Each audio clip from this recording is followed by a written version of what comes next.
ദൈവത്തിൻ്റെ അതിപരിശുദ്ധമായ നാമം മഹത്വപ്പെടുമാറാകട്ടെ. ദൈനംദിന അപ്പം എന്ന അനുദിന വചനചിന്തയിലേക്ക് ഏവർക്കും സ്വാഗതം.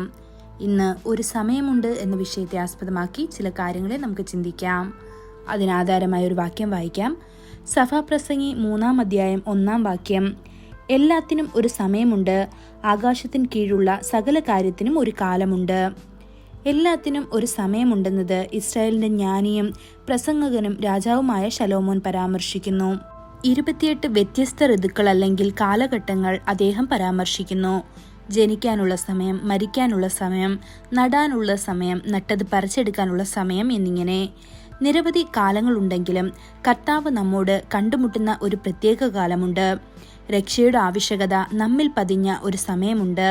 കർത്താവ് നമ്മോട് സംസാരിക്കുകയും നമ്മുടെ ആത്മാവിനെ പുനർജീവിപ്പിക്കുകയും ചെയ്യുന്ന സമയമാണിത്. കർത്താവ് നമ്മോട് ഉടമ്പടി ചെയ്യുകയും നമ്മെ ഉയർത്തുകയും ചെയ്യുന്ന സമയം. തനിക്ക് ലഭിച്ച കൃപയുടെ കാലത്തിലെ എല്ലാ നിമിഷങ്ങളിലും ഏശാവിന് നഷ്ടമായി. പുത്രത്വത്തിന്റെ പദവിയും പിതാവിന്റെ അനുഗ്രഹത്തിന്റെ മഹത്വവും തിരിച്ചറിയുന്നതിൽ അദ്ദേഹം പരാജയപ്പെട്ടു. അവന്റെ കണ്ണുകൾ ഭക്ഷണത്തിലും ചുവന്ന പായസത്തിലും ലൗകിക മോഹങ്ങളിലും മാത്രമായിരുന്നു. എബ്രായർ 12-ാം അധ്യായം 17-ാം വാക്യത്തിൽ വിശുദ്ധ ഗ്രന്ഥം ഇപ്രകാരം പറയുന്നു: അവൻ പിന്നത്തേതിൽ അനുഗ്രഹം ലഭിപ്പാൻ ആഗ്രഹിച്ച് കണ്ണുനീരോട് കൂടെ അപേക്ഷിച്ചിട്ടും തള്ളപ്പെട്ട് മാനസാന്തരത്തിന് ഇട കണ്ടില്ല എന്ന് നിങ്ങൾ അറിയുന്നുവല്ലോ എന്ന്.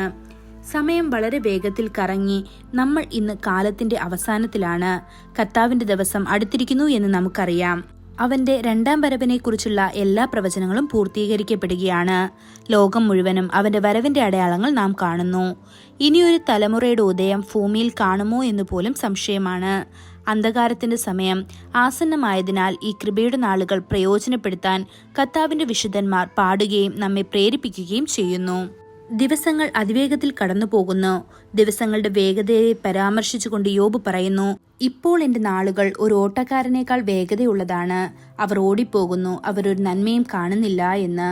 ഇത് യോബ് 9-ാം അധ്യായം 25-ാം വാക്യത്തിൽ കാണാൻ സാധിക്കും. നമ്മൾ അക്ഷരാർത്ഥത്തിൽ കാലത്തിന്റെ അവസാനത്തിലേക്ക് കുതിച്ചുകൊണ്ടിരിക്കുകയാണ്. അതിനാൽ ദൈവം നമുക്ക് നൽകിയ അമൂല്യവും സുവർണവുമായ നിമിഷങ്ങൾ നാം പ്രയോജനപ്പെടുത്തണം. സമയം എത്ര വിലപ്പെട്ടതാണെന്ന് തിരിച്ചറിയാതെ ജീവിതം നയിക്കുന്നവരെ കർത്താവായ യേശു നോക്കി പറഞ്ഞു: കപടനാട്യക്കാരെ, നിങ്ങൾക്ക് ആകാശത്തിന്റെയും ഭൂമിയുടെയും മുഖം വിവേചിച്ചറിയാൻ കഴിയും, എന്നാൽ ഈ സമയം നിങ്ങൾ എങ്ങനെ തിരിച്ചറിയുന്നില്ല എന്ന്. ഇത് ലൂക്കോസ് 12-ാം അധ്യായം 56-ാം വാക്യത്തിൽ കാണാൻ സാധിക്കുന്നു. ആകാശത്തിലെ പെരിഞ്ഞാറ തന്റെ കാലം അറിയുന്നു. കുറുപ്രാവും മീവൽ പക്ഷിയും കൊക്കും മടങ്ങി വരാനുള്ള സമയം അനുസരിക്കുന്നു. എന്റെ ജനമോ യഹോവയുടെ ന്യായപ്രമാണം അറിയുന്നില്ല എന്ന് യിരെമ്യാവ് 8-ാം അധ്യായം 7-ാം വാക്യത്തിലും കാണാൻ സാധിക്കുന്നു. ഓരോ നിമിഷവും പരമാവധി പ്രയോജനപ്പെടുത്തുക. സമയം പ്രയോജനപ്പെടുത്തുക. കർത്താവിനായി നിങ്ങൾക്ക് ചെയ്യാൻ കഴിയുന്ന ഏതു ജോലിയും നിങ്ങളുടെ എല്ലാ ശക്തിയോടെയും ചെയ്യുക. നിങ്ങളുടെ ഹൃദയത്തിന്റെ ഓരോ സ്പന്ദനവും കർത്താവ് നൽകിയ കൃപയുടെ സ്പന്ദനമാണെന്ന് മറക്കരുത്. ഈ വചനങ്ങളാൽ ദൈവം നമ്മെ ഓരോരുത്തരെയും അനുഗ്രഹിക്കുമാറാകട്ടെ. കൂടുതൽ ധ്യാനത്തിനുള്ള വാക്യം വെളിപ്പാട് പുസ്തകം 10-ാം അധ്യായം 6-ാം വാക്യം.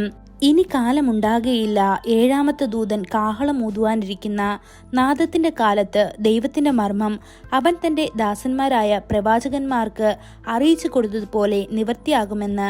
ആകാശവും അതിലുള്ളതും ഭൂമിയും അതിലുള്ളതും സമുദ്രവും അതിലുള്ളതും സൃഷ്ടിച്ചവനായി എന്നേക്കും ജീവിച്ചിരിക്കുന്നവനെ ചൊല്ലി സത്യം ചെയ്തു. ഇന്നത്തെ ബൈബിൾ വായന: രാവിലെ യോബ് 32-33 അധ്യായങ്ങൾ, വൈകുന്നേരം അപ്പോസ്തല പ്രവൃത്തി 14-ാം അധ്യായം. ആമേൻ.